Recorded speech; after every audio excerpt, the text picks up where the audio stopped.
उनसे बातचीत करने के लिए, क्योंकि जिस तरीके से कांग्रेस लगातार हमलावर है। दरअसल कांग्रेस ने आरोप लगाया था कि जिस तरीके से उनकी बातें रखने नहीं दी जा रही हैं, तो कहीं ना कहीं द्वेषपूर्ण ये कार्रवाई उनके साथ की गई है।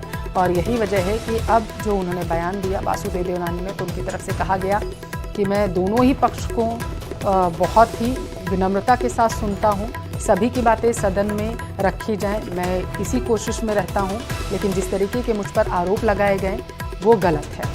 आपकी जानकारी के लिए आपको बताते चलें कि उन्होंने कहा कि मुझ पर बार बार गलत आरोप लगाए गए। कल जो विषय खड़ा हुआ वह शर्मसार करने वाला था। जरा सुनिए क्या कहा गया है उनकी तरफ से। जो है पक्ष ले रहे हो, विपक्ष के लगा के आप सत्ता पक्ष को बचा रहे हो, ये मेरे तो दोनों ओर से, लेकिन मैं आज अपने आत्मा के साथ कह सकता हूं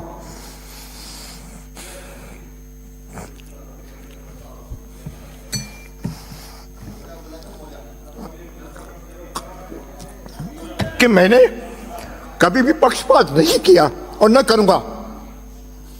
इसके बाद भी यदि इस तरह के शब्द सुने जाएं तो मन को पीड़ा होना स्वाभाविक है। स्पष्ट जो है पक्ष ले रहे हो। किस तरीके से स्पीकर वासुदेव देवनानी की तरफ से कहा गया कि यहाँ की मर्यादा और गरिमा बनी रहे, इसकी मैं लगातार कोशिश करता रहता हूँ। कल जो विषय खड़ा हुआ वो बेहद ही शर्मसार करने वाला था।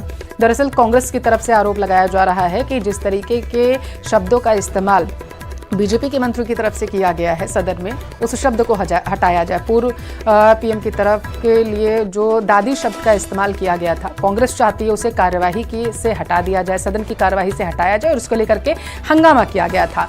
दूसरी तरफ जोरदार हंगामा करने की वजह से 6 विधायकों को निलंबित कर दिया गया था सदन की कार्यवाही से। और कल इस दौरान भारी हंगामा सदन में हुआ।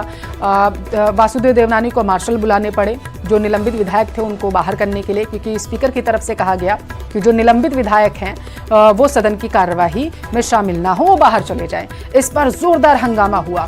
कांग्रेस की तरफ से आरोप लगाया गया कि सदन को चलने नहीं देना चाहती है सरकार, और यही वजह है कि वो नहीं चाहती है कि जो जनता के मुद्दे हैं उनको सदन के पटल पर रखा जाए। क्योंकि ये पूरा वाकया उसी दौरान शुरू हुआ जब प्रश्नकाल का समय चल रहा था, और एक प्रश्न के उत्तर के देने के दौरान 2023-24 के सवाल पर उन्होंने कहा कि जिस तरीके से छात्रावास का जिक्र किया जा रहा है, तो जो कांग्रेस है वो पहले जो नाम रखती थी वो अपनी दादी के ऊपर रखती थी, और इस शब्द को हटाने की मांग कांग्रेस की तरफ से की जा रही है।